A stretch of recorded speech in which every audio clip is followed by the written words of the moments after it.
Bienvenue dans cet épisode de Rema Podcast de cette semaine. Nous vous souhaitons la bienvenue et nous espérons que vous êtes en bonne santé. Alors aujourd'hui, nous allons explorer une idée qui peut transformer non seulement votre vie, mais aussi l'impact que vous avez sur le monde qui vous entoure. Alors le thème de cette semaine, c'est l'excellence comme témoignage chrétien. L'excellence comme témoignage chrétien. Alors, beaucoup de personnes pensent que la foi se limite à la spiritualité intérieure, ce qui est généralement faux.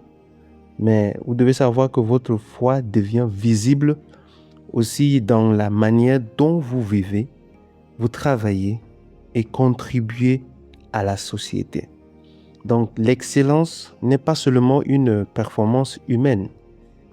Elle est peut-être un acte, nous dirons que c'est un acte, en quelque sorte, un acte de louange et de témoignage de votre foi en Christ.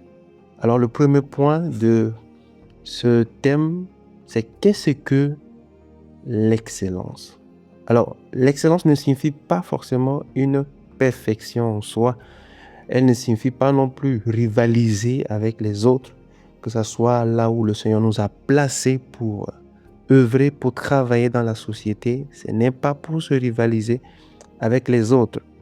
Vous devez savoir que l'excellence, dans une perspective chrétienne, c'est plutôt être fidèle et consciencieux, même dans les petites choses que l'on nous confie.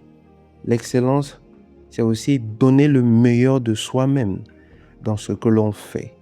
Se donner lorsque nous sommes appelés à faire quelque chose sur la terre, peu importe notre profession, nos talents que nous essayons de mettre à l'œuvre pour l'humanité, pour nos semblables.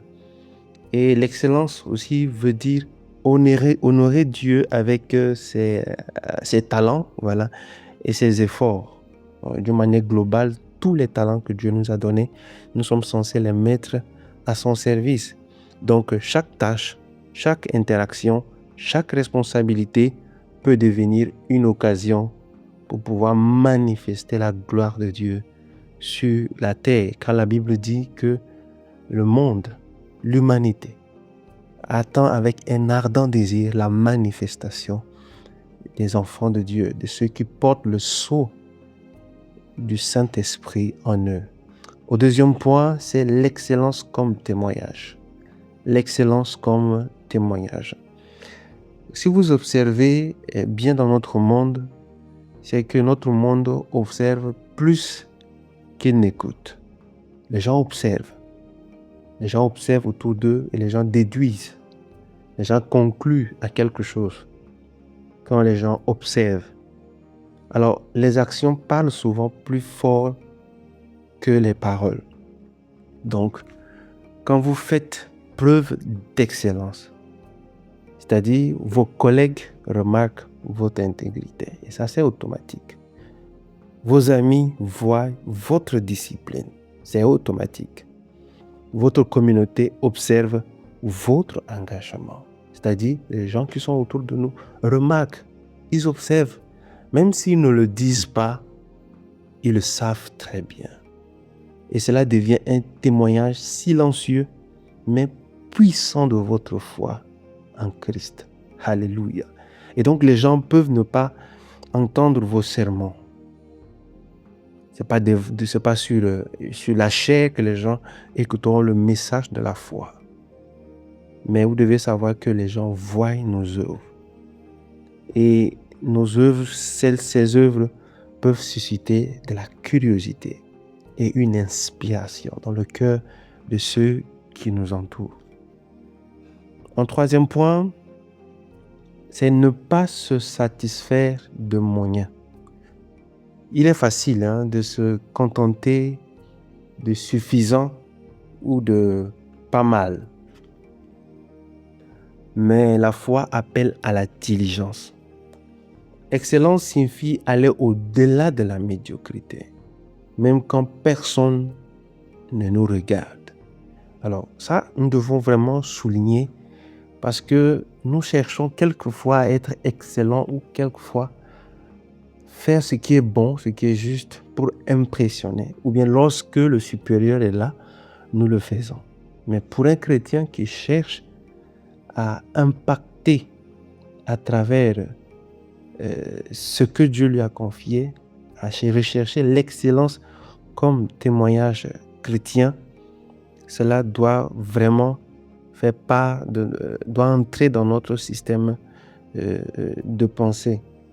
C'est un moyen, quelquefois, un moyen de montrer que notre vie est alignée sur une valeur plus haute que la norme humaine, c'est-à-dire la gloire de Dieu. Je ne sais pas si on arrive à comprendre ce point-là.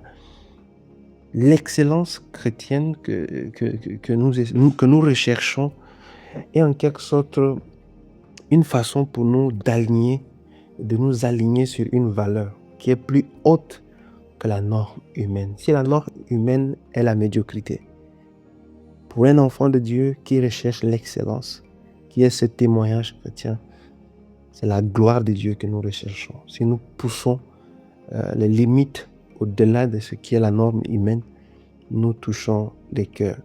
Au 4e point, l'excellence dans les petites choses. Et donc, l'excellence ne signifie pas seulement dans des grandes réalisations.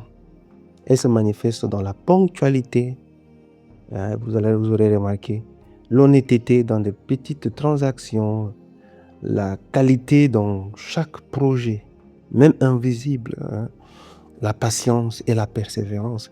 Donc, ces petites marques de fidélité sont les pierres angulaires d'une réputation solide et d'un témoignage chrétien crédible. Vous voyez que nous sommes tous soumis à cette pression de pouvoir réellement témoigner Christ de là où Dieu nous a placés. Au 5e point, l'excellence et la responsabilité. Vous savez que la foi apporte des responsabilités.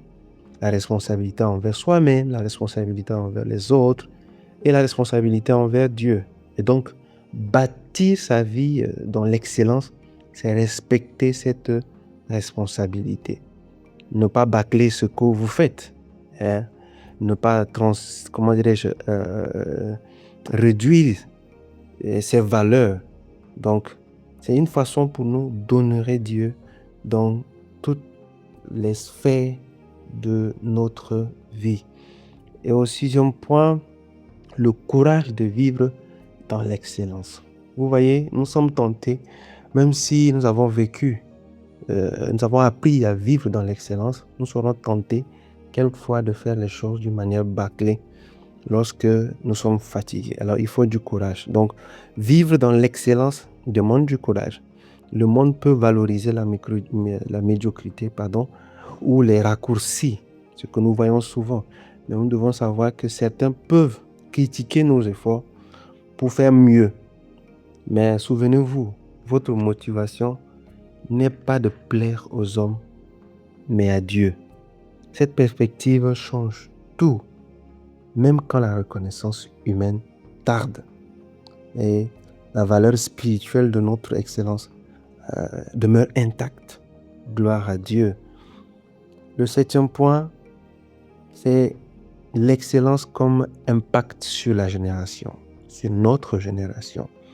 Vous devez savoir, quand une personne choisit l'excellence comme mode de vie, elle inspire sa génération. Et ça, c'est automatique. Les grands hommes de Dieu, que ce soit dans la Bible, les grands généraux de l'Éternel que nous avons appris d'eux, nous avons appris qui a dans leur vie cette sémence-là de rechercher toujours l'excellence. Et c'est cela qui les a guidés à pouvoir impacter leur génération. Et vous devez savoir également que quand une personne choisit l'excellence comme mode de vie, elle finit par influencer positivement ses pairs. Cette personne devient un modèle de diligence et d'intégrité. Alléluia. Et dans un monde où beaucoup cherchent des raccourcis ou l'approbation rapide, l'excellence chrétienne devient une lumière qui se démarque. Alléluia. Et donc, aujourd'hui, voici une question pour vous. Votre vie reflète-t-elle l'excellence?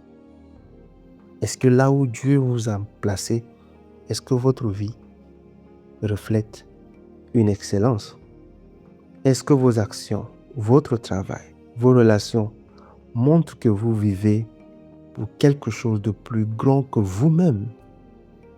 Vous devez vous rappeler, la foi ne se limite pas à vos paroles ou à vos prières dans les lieux de prière. Votre foi devient visible dans votre manière de vivre, de travailler et d'influencer le monde. Et chaque effort fait avec fidélité, discipline et conscience, même dans les détails, est un témoignage silencieux, mais puissant de votre engagement envers Dieu. Et donc, bâtir l'excellence, c'est montrer au monde que la foi transforme non seulement votre cœur, mais tout, je dis bien tout ce que vous touchez. Alléluia. Que le Seigneur vous bénisse abondamment cette semaine, que sa grâce soit avec vous, que l'excellence soit votre devise et que votre impact soit vraiment réel dans votre génération. Recevez cela au nom puissant de Jésus. Amen.